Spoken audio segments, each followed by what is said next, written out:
Eh bien, fidèles téléspectateurs, mesdames, messieurs, bienvenue dans votre émission Les Concernés, une émission que vous avez souvent l'habitude de suivre chaque mercredi à 12 h. Et ce matin, nous parlons de la justice, comprendre pour mieux choisir son régime matrimonial et qui est concerné par rapport à ce sujet. Nous avons sur ce plateau l'honneur de recevoir Maître Willy Wenga. Maître, bienvenue. Merci beaucoup. Eh bien, Maître, c'est votre livre, c'est l'intitulé de votre livre, Comprendre pour mieux choisir son régime matrimonial. Maître, pour nos téléspectateurs, est-ce que vous pouvez vous présenter? Bon, vous m'avez déjà présenté vous-même parce que je m'appelle Maître Willy Wenga, je suis avocat au barreau de Kinshasa-Gombe depuis 1998. Donc, je suis dans mes 24e année de l'aventure professionnelle. Bon, j'écris les livres, je suis formateur de jeunes avocats. Je fais de temps en temps la communication juridique. Et voilà. D'accord. Alors, Maître, c'est votre quantième livre aujourd'hui? J'ai publié mon premier ouvrage en 2015, Compréhension du concept moyen en instance de cassation. J'ai publié en 2018 Devenir un bon avocat. En 2019, j'ai fait une autobiographie qu'on appelle Yatima. Merci. En 2020, j'ai publié Comprendre pour mieux choisir son régime matrimonial. Donc, mais en 2018, j'avais publié aussi Aide-mémoire pour le contentieux électoral, qui était pratiquement un petit ouvrage pour permettre à tous les candidats, députés nationaux, à bien s'émouvoir dans les contentieux. Ça, c'était un ouvrage qui répertoriait les quelques facilitations ou les exigences de la loi électorale qui venait d'être modifiée il y a quelques mois. Donc là, c'est mon 5e ouvrage. Et j'ai 2 ouvrages en boîte, en chantier. Celui qui sort bientôt, c'est la poursuite des personnes privilégiées des juridictions et privilégiées des poursuites. Et puis le second, c'est la prise à partie en République démocratique du Congo, la prise à partie des magistrats. Je vais faire un état jurisprudentiel et la réponse à toutes les requêtes telles que la Cour de cassation y donne une réponse. D'accord. Alors, Maître, est-ce qu'on peut dire que l'écriture pour vous est une passion? Bon, en fait, vous savez, en tant qu'avocat, 2 activités sont principales. Le parler et l'écrire. Si un avocat veut bien parler, il doit beaucoup lire et après avoir lu, il faut écrire. C'est comme ça que chaque jour, je dois écrire les courriers, je dois écrire je dois rédiger mes conclusions, mes notes de plaidoirie. Mais au-delà de tout et au fil des âges, je me dis que quelque part, nous formons les avocats, nous formons le public. Il faut quand même toujours leur confier un matériel didactique.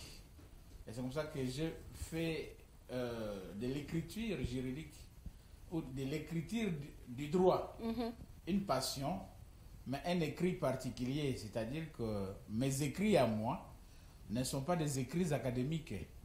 Mes écrits à moi ne sont pas des écrits trop scientifiques.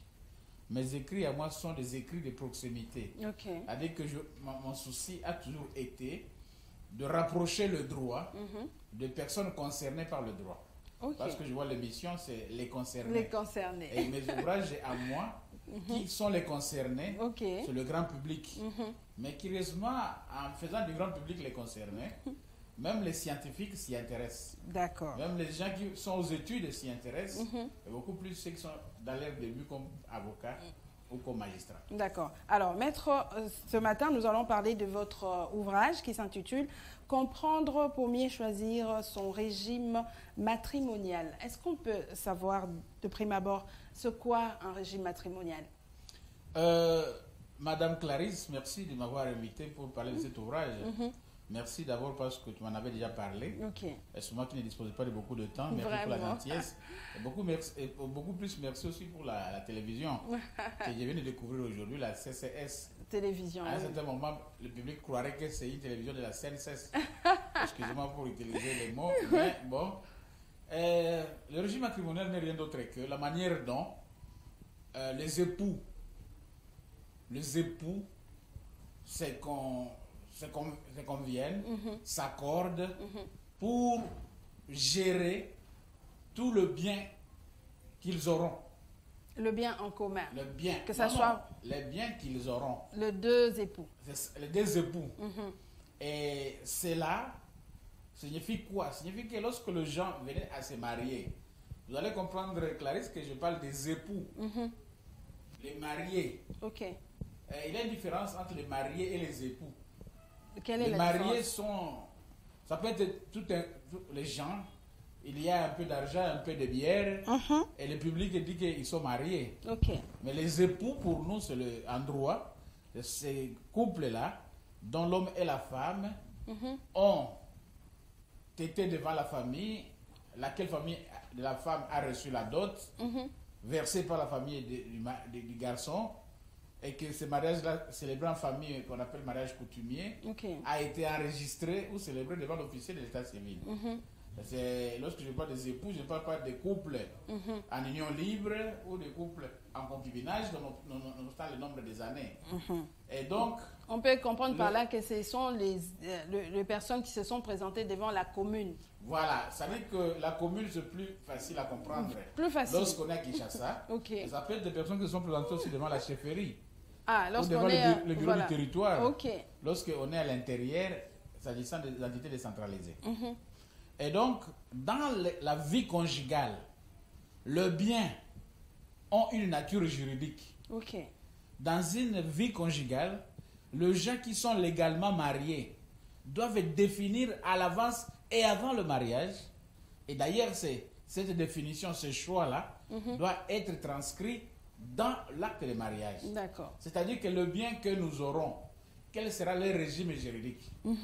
Ou le bien que chacun a eu avant le mariage, quel est son régime juridique? D'accord. Clarisse, maintenant que tu es là devant moi, si tu venais à épouser ou si tu es épousé et que tu as déjà beaucoup d'immeubles, lorsque vous vous mariez, quel sera le régime juridique de ces immeubles-là? Vous épousez un homme qui a déjà ses biens. Quels sont les droits de Clarisse sur le bien de cet du homme mari trouvé avec ses biens? D'accord. Pendant que vous êtes ensemble et que le mari achète une voiture, cette voiture appartient au seul mari ou au couple? Voilà. Est-ce que ça appartient à sa tante restée au village ou à son oncle venu aux soins?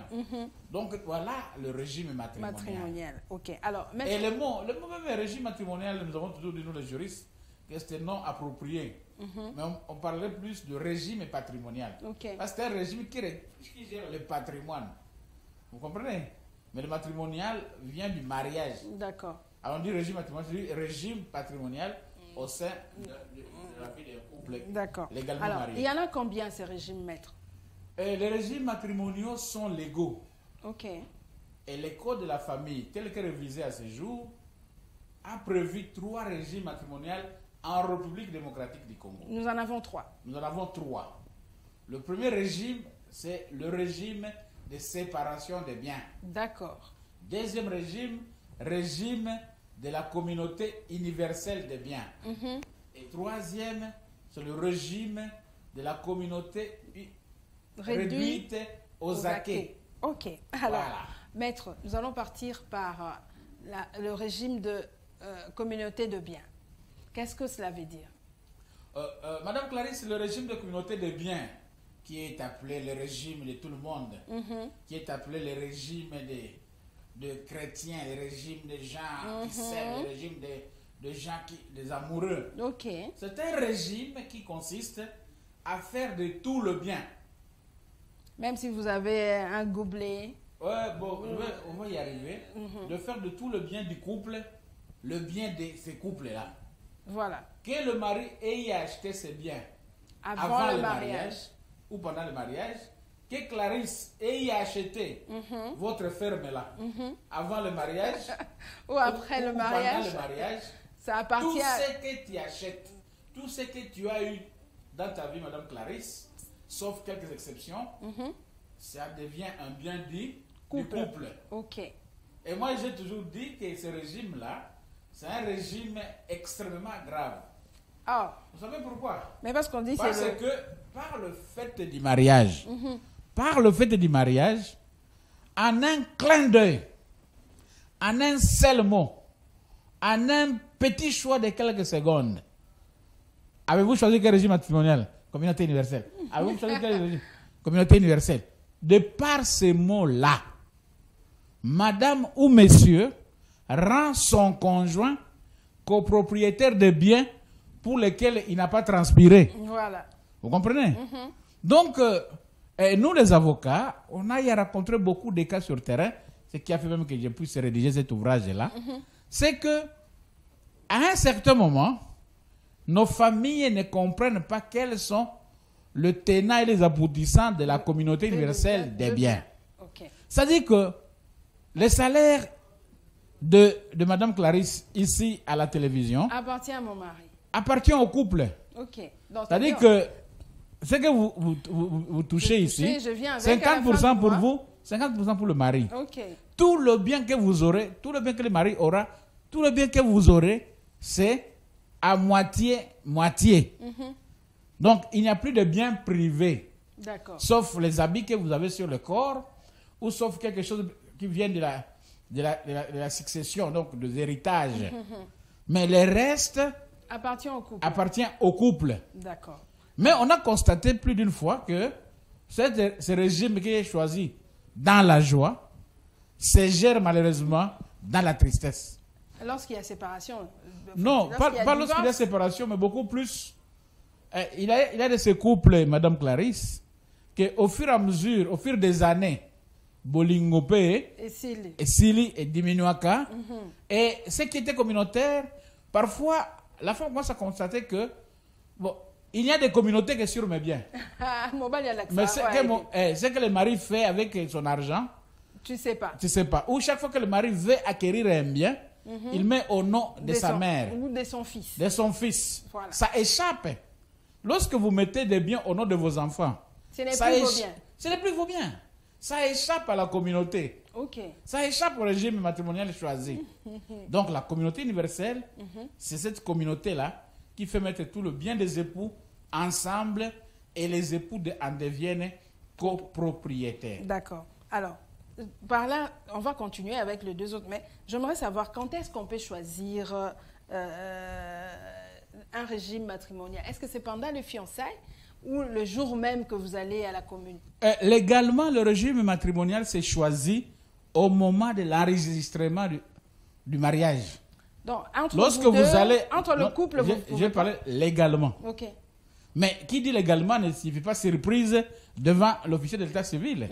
Qui dit légalement signifie que quelque part, sociologiquement, amoureusement, sentimentalement, vous vous en êtes déjà échangé. La femme ou le mari a déjà informé son conjoint ou son futur conjoint du régime qu'il aimerait choisir pour le couple. Et là, je vous rassure, chaque époux ou chaque fiancé a son régime en tête. Mais il y a nombreux qui, omnubilés par le fait qu'ils ne pensent qu'à la voile.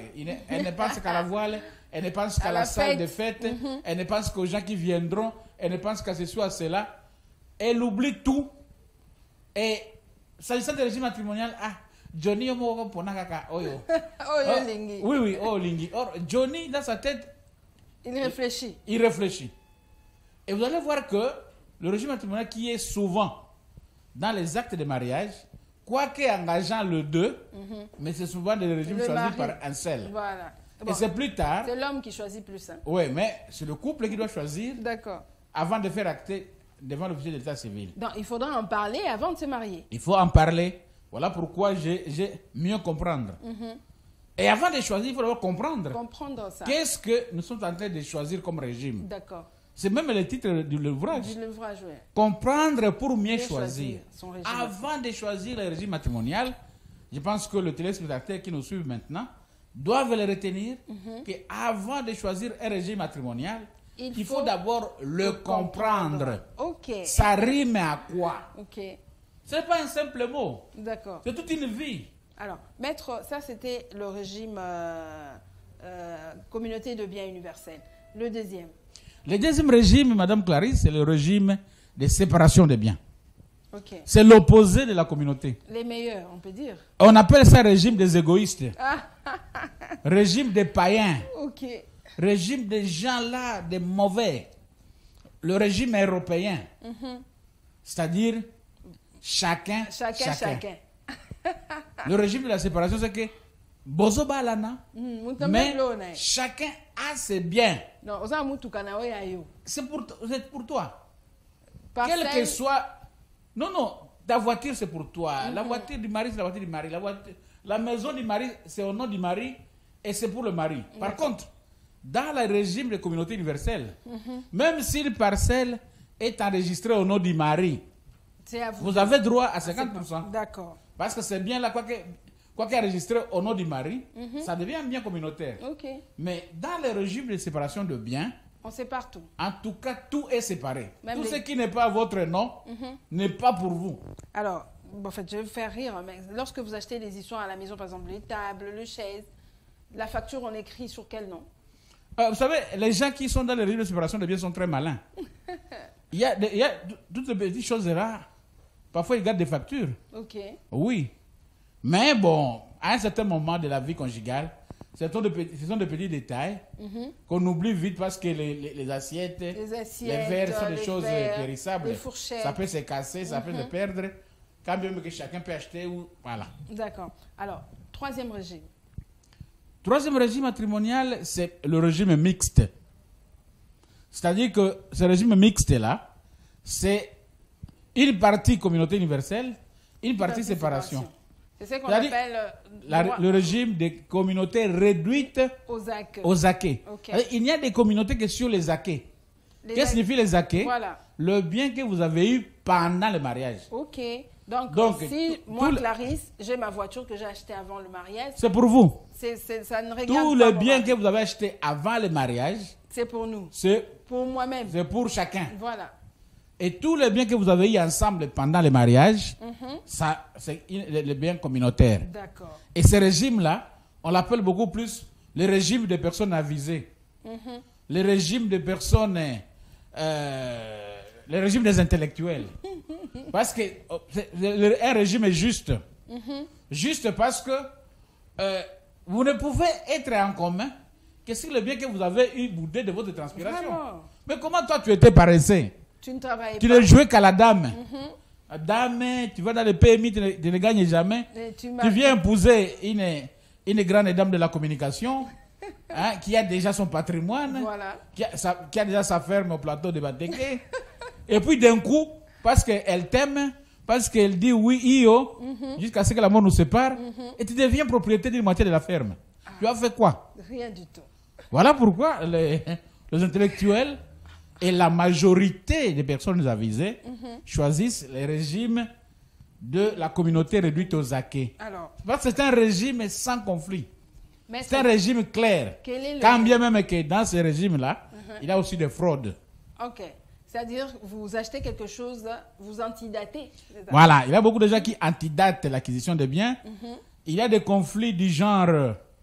tu vois, une femme achète sa parcelle, ou un homme achète sa parcelle, mais il vient voir le document de la parcelle pendant le mariage. Ok. C'est une question de droit. Est-ce que c'est un bien communautaire ou c'est un bien séparé? Okay. Et nous en trouvons beaucoup devant les tribunaux. Où un époux dit, non, lors du divorce, c'est surtout bien un des époux avec la famille de l'époux décédé. Il dit, non, cette parcelle-là, c'est pour moi. Je l'avais acheté pendant que je travaillais à la banque. D'ailleurs, on n'était pas encore marié avec Timothée. On était fiancés. D'ailleurs, Timothée, bon. Mais de l'entretemps, on vous dit, madame, mais le titre est de 1984. Or, vous êtes marié en 1983. Okay. Donc, le jour que tu as été reconnu propriétaire de cette parcelle-là, c'est pendant que vous étiez marié. Voilà des conflits parfois qu'on rencontre. Alors, maître, toi qui es non la lingala, régime a bien osa owapi faut mutapo. Et de la même manière que nalobaka yango mikolo inso nakolo vela kalikambo oye ba régime matrimonial nalobaka toujours que régime matrimonial ya malamu ezaka nango te. OK. Un homme de terrain, un avocat, régime matrimonial ya malamu ezalaka na yango te. Tout dépend. Le bon régime matrimonial, c'est l'état d'âme des époux. Le bon régime matrimonial, c'est la disposition à s'aimer continuellement pour que chacun considère l'autre comme devant avoir droit aux biens conjugaux. C'est ça le bon régime. Mais parce que chaque régime a des avantages, chaque régime a des inconvénients. D'accord. Ouais. On va y arriver. Maître, est-ce qu'on peut modifier un régime matrimonial? On peut modifier le régime matrimonial, et j'avais dit ça dans l'ouvrage, de deux manières. Conventionnellement, à un certain moment, vous vous attendez.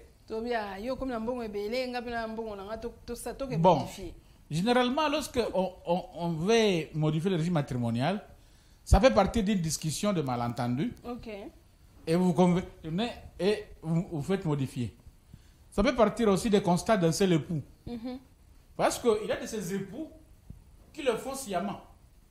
Je connais un couple là qui m'avait consulté en 2009, je pense. Il m'a dit, Maître Wenga, le mari qui me dit, je deviens de plus en plus souffrant, et que nous sommes mariés sous le régime de la communauté des biens.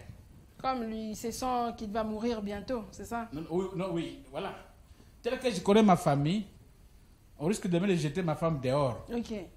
Je voudrais que de mon vivant, que ma famille sache que tel bien, c'est un bien propre à ma femme. À ma femme.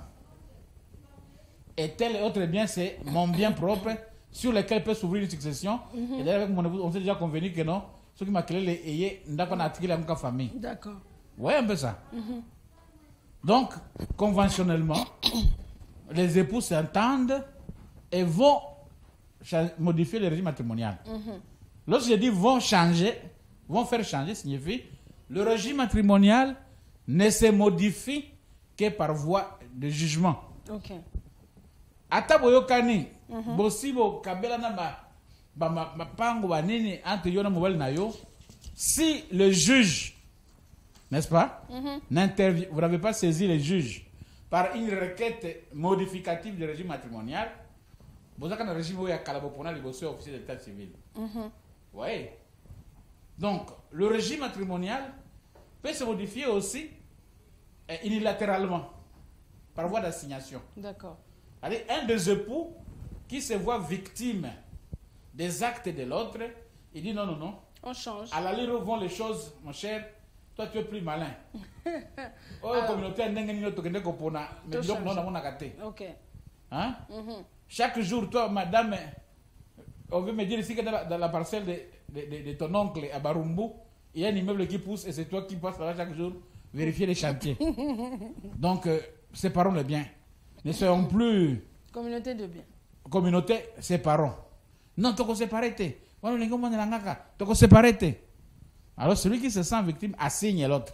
D'accord. Devant le tribunal de paix en modification du régime matrimonial. Alors, maître, quand il y a divorce, comment on procède par rapport à tout le régime?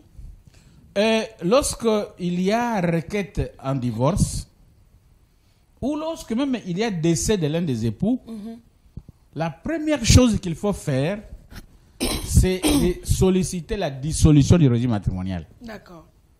Il faut dissoudre le régime matrimonial et procéder au partage des biens selon ce régime-là entre les époux. Vous savez, Madame Clarisse, merci beaucoup pour ton émission ici. Merci. Les concernés par rapport à cette question-là, c'est nous tous. C'est-à-dire quoi? C'est-à-dire que plus d'une fois, les gens n'ont jamais compris. Surtout dans les bandes où nous se fréquentons.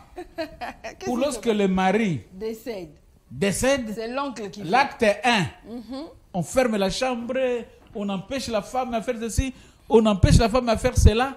On demande même le clé des voitures. On demande de tout. Et à la fin de tout, on lui prive de tout. On prend tout, on balaye la maison, on chasse les gens de la maison. J'ai vu même un scénario vers Popo là, où on enlève même les habits des enfants pour dire, elle m'a pas partout. On amène là, oh non, c'est le bien de notre frère. Ok. Mais en le faisant, on oublie une chose. Peut-être on peut le faire facilement dans des couples qui ne sont pas mariés. Ok. C'est ça l'inconvénient de ne pas être marié. Mais avant de procéder à tout ça, il faut vous rappeler que la femme est là, le mari là, est copropriétaire des biens. Voilà. Est copropriétaire des biens. Vous avez une chambre, il y a copropriétaire à chambre. Vraiment. Vous avez une ndako, il y a un kolondako. Parce que la femme, en tant que copropriétaire, au Mobali, il est c'est chez lui. Mais comment vous lui fermez sa propre maison? Et puis, on les met dehors. Vous chassez quelqu'un de sa propre maison. Vous, qui même est dans la structure, il y a Nini, il y a héritier à succession, Bozate. Parce que ceux qui sont venus faire ça, ce sont des cousins lointains qui sont venus du village. Et pour faire peur aux jeunes enfants qui doivent être héritiers, ils portent des habits avec beaucoup de poils là, ou bien avec des plumes et des aigles. Et puis tu commences à faire des incantations pour faire peur aux héritiers. Vraiment. Non, c'est anormal. Donc, avant, même lorsque le couple veut se séparer, dès que le juge ordonne, n'est-ce pas, le divorce, acte 2, il doit prendre la décision sur les enfants mineurs. Acte 3, il doit ordonner la dissolution du régime matrimonial. Après avoir dissous le régime matrimonial, le partage de biens. Le partage de biens, c'est ça la conséquence de la dissolution. Alors, sur les enfants... Alors, si le couple n'avait pas de biens, il n'a rien à partager. Bah, qui tient bien? Bon, en fait, les biens partagés sont les biens que le couple va donner à titre d'information au juge. Si le juge n'est informé d'aucun de vos biens, il va dissoudre, et peut-être il y a un terme là qu'ils utilisent, il va se réserver quant au partage. Parce que beaucoup de gens qui vont en procédure de divorce, les couples se cachent les biens. Ok. Ouais. D'accord. Alors, en parlant, vous avez parlé des enfants mineurs. Qu'est-ce qui se passe alors lorsqu'il y a divorce? Bon, en fait, ce n'est pas la matière que j'ai traitée dans l'ouvrage, mais bon, c'est une matière qui est liée. Lorsqu'il y a divorce, les enfants mineurs doivent être placés sous la garde de l'un des parents. C'est-à-dire? C'est-à-dire que le tribunal doit décider de confier à quel parent on doit confier la garde des enfants mineurs. Et il y a des critères légaux, dont la responsabilité, l'essence de moralité. Et à l'autre parent, on doit lui reconnaître le droit de visiter ses enfants. D'accord. Voilà. Donc, lorsqu'on vous donne la garde des enfants comme mère ou bien comme père, vous ne devez pas empêcher l'autre maman ou papa des enfants à ne pas venir visiter mais selon la modalité prévue par le juge. D'accord. Si c'est par semaine, si c'est par mois, si c'est chaque samedi soir, si en venant retirer les enfants, si en venant les garder juste à la maison, tout doit être respecté. Maître, lorsque les enfants sont au bas âge, là, 2 ans, 3 ans, 4 ans, est-ce qu'on le donne toujours au papa, s'il a le droit? Ou on regarde un peu la maternité et tout ça? Bon, le plus souvent dans la pratique, lorsque les enfants sont trop jeunes, on leur confie à leur maman. D'accord. Mais il faut que la maman présente aussi les garanties d'une bonne moralité. Ils peuvent être trop jeunes, mais la maman est prostituée. Ok. Ils peuvent être trop jeunes, mais la maman n'a pas le temps de les garder. Parce que tout le temps, elle est à Dubaï ou bien elle est quelque part. Bon, et on confie les enfants à un parent qui peut veiller à leur intérêt.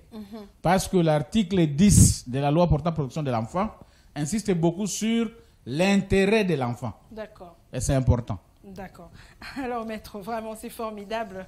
C'est quelque chose qu'on ne peut pas terminer en un jour, ce que vous avez écrit. Alors, qu'est-ce qu'il faudrait encore faire pour choisir son régime matrimonial? C'est vrai, il faut penser à quoi? Vous avez dit qu'il faut bien comprendre. Ouais. En fait, il faut bien comprendre. Après avoir compris le régime matrimonial, vous, le couple, il faut expliquer. À l'autre. C'est lui qui ne comprend pas bien. Non, il faut expliquer à l'autre. Mais vous deux là, vous devez expliquer aux parents. Vous comprenez? Parce que beaucoup de parents ne comprennent pas le régime choisi par les enfants. D'accord. Oui, surtout les parents de familles riches. Ah, ok. Ils ne sont pas toujours contents de voir que comment cette fille pauvre là, qui vient s'épouser, que notre fils veut épouser, deviendra copropriétaire. C'est le bien de mon fils. Et on assiste à des incursions de beaux kilos. de vos parents dans la vie de leurs enfants. Ici, c'est chez moi. D'ailleurs, la parcelle ici, c'est moi qui l'ai construit pour mon fils. Papa, ils n'ont pas vu ça. D'ailleurs, d'ailleurs, nous avons le régime matrimonial des communautés universelles. De biens. Et les Bokilo aussi, ne t'attendent pas au Yakinanine. Ouais, un peu ça. D'accord. Mais il faut comprendre. Mais au-delà de la compréhension, il faut accepter. Il faut accepter le régime choisi. Parce que d'autres comprennent, mais acceptent avec hypocrisie. Et c'est cette acceptation avec hypocrisie qui provoque la fraude. D'accord. Cette acceptation avec hypocrisie qui provoque le comportement cachotier. On achète, mais on a de mettre au nom des autres. Au nom des autres. De telle sorte qu'on assiste à quoi aujourd'hui? Beaucoup de guerres de couple en instance de divorce. Si vous voyez un couple en train de se battre corps et âme, que chacun garde les enfants, Clarisse sache très bien que beaucoup de leurs biens sont au nom des enfants. Vraiment. Parce que c'est celui qui a la garde des enfants qui gère les maisons qui sont au nom des enfants. D'accord. Vous voyez? Alors vous allez voir, non, les enfants, les mamans. Derrière là, elle ne va pas vous dire, ou il ne va pas vous dire si c'est papa, mais derrière c'est la guerre des biens. Celui qui garde les enfants a le droit sur ce bien-là. Celui qui garde les enfants mineurs a le droit d'administrer leurs biens. D'accord. Mais la loi insiste sur l'administration conjointe. D'accord. Il faut toujours gérer, mais à chaque cas, à chaque situation, il faut se référer à l'autre époux, même si vous êtes divorcé. Il ne faut jamais dire que non, parce que nous sommes divorcés, c'est toi qui gardes les enfants, tu commences à décider seul. La femme a le pouvoir de s'opposer aux actes qu'un époux ou une épouse pose par fraude à la loi. D'accord. Alors, maître, nous sommes arrivés presque à la fin, mais quels sont les inconvénients et les avantages de ce régime matrimonial? Bon, je pense que j'allais parler dans l'ouvrage. Les inconvénients sont tels que, en matière de communauté universelle des biens, les dettes de l'un deviennent les dettes de l'autre. Ah, les dettes de la femme deviennent les dettes du mari. Okay. Parce que le patrimoine qui sera frappé en cas d'insolvabilité, c'est le patrimoine du couple. Vous voyez? Deuxième inconvénient, c'est que lorsque vous êtes en communauté universelle, chacun représente l'autre. C'est bien. Que tu ne peux pas dire que non, mais seulement on dit que celui qui doit faire, il doit toujours avoir l'aval de l'autre. D'accord. C'est important. Pour la séparation des biens, séparation des idées, séparation de vision. Lorsque les biens sont séparés,